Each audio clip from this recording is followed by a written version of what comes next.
Թուրքիայի նախագահ Ռեջեփ Էրդողանը Հայոց ցեղասպանության 110-րդ տարելիցին ուղերձ է հղել հայ համայնքին, հայտարարելով մեջբերում. Թուրքիայում զգում են Օսմանյան կայսրության վերջին շրջանում տեղի ունեցած պատերազմի տարիներին զինված խմբավորումների կողմից իրականացված դիվերսիոն գործողությունների համաճարակային հիվանդությունների պատճառով կորսված կյանքերի ցավը։ Իր ուղերձում Հայոց ցեղասպանության փաստը ժխտող Թուրքիայի առաջնորդը պնդում է, անցյալի տխուր հիշողությունները չպետք է պատանդ պահեն ներկան և ապագան։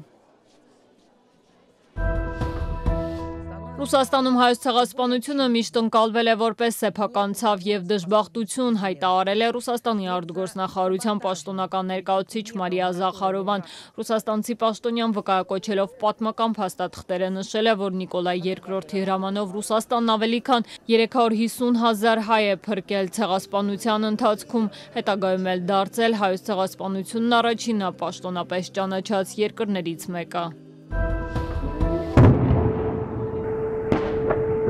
Ռուսական ուժերի զանգվածային հարվածների հետևանքով անցած գիշեր Ուկրաինայում 9 մարդ է զոհվել, ավելի քան 80-ը վիրավորվել, դրոններ և հրթիռներ են արձակվել ինչպես մայրաքաղաք Կիևի, այնպես էլ Ուկրաինայի այլ բնակավայրերի վրա։ Զանգվածային հարձակումը տեղի է ունեցել կրակի դադարեցման հնարավոր պայմանների շուրջ ակտիվ քննարկումներին զուգահեռ։ Լայնածավալ հարձակումների ֆոնին նախագահ Զելենսկին չեղարկել է Հարավային Աֆրիկա կատարած իր այցի օրակարգի մի մասը շտապ վերադառնալով Կիև։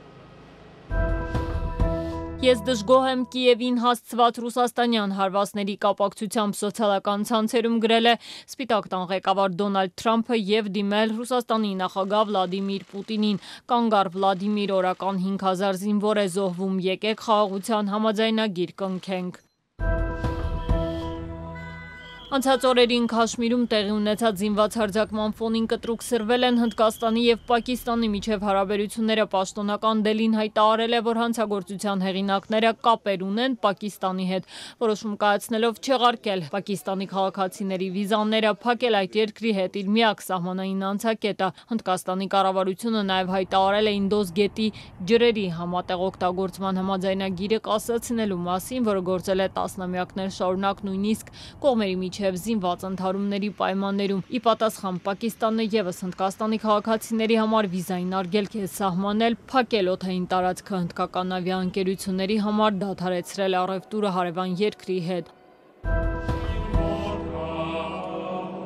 Վատիկանը հայտնում է Հռոմի Պապ Ֆրանցիսկոսի հիշատակին նվիրված 9-օրյա սուգի մասին, որը կմեկնարկի ապրիլի 26-ին, նրա հուղարկավորության օրը։ Կոնկլավի ամսաթիվը, որի ընթացքում կարդինալները կընտրեն նոր պապ, դեռևս հայտնի չէ, այն պետք է սկսվի պապի մահից հետո 15-ից 20 օրվա ընթացքում։